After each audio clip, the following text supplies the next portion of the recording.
Michée au chapitre 6, le verset 8. Alors, Michée d'abord, c'est la signification du nom du prophète. Michée signifie qui est comme le Seigneur.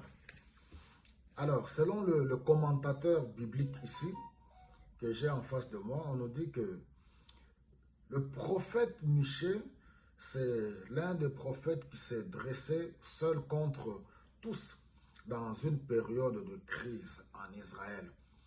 Voici le tableau qu'on nous dresse ici. Le peuple d'Israël égaré par ses dirigeants. Il néglige les lois divines et adore les idoles. Les puissants s'enrichissent sur le dos des pauvres. Les dirigeants méprisent le droit. Les magistrats sont corrompus. Les prêtres se font payer pour enseigner la loi et les faux prophètes pour prédire l'avenir. Ça ne vous dit pas quelque chose dans cette époque-ci que nous vivons? Donc, voici le tableau de ce message. Le portrait de cette époque est complètement semblable à ce que nous sommes en train de vivre aujourd'hui. Alors, qu'est-ce que Dieu attend de nous? Dieu attend que nous puissions agir et être à sa manière. On t'a fait connaître, ô homme, ce qui est bien et ce que l'Éternel demande de toi, c'est que tu pratiques la justice, que tu aimes la miséricorde et que tu marches humblement avec ton Dieu. Les rites, les dévotions, les coutumes, les traditions, tout ce que nous faisons, oui, c'est bien bon, mais ce n'est pas ce que Dieu attend de nous. Dieu voudrait bien que nous puissions marcher dans la justice, abandonner le mal, la méchanceté. On peut beau citer le nom de Dieu matin, midi et soir.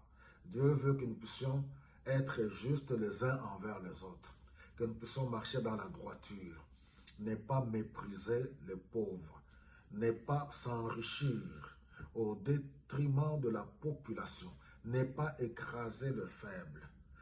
Marcher, être miséricordieux comme Dieu, marcher dans l'humilité.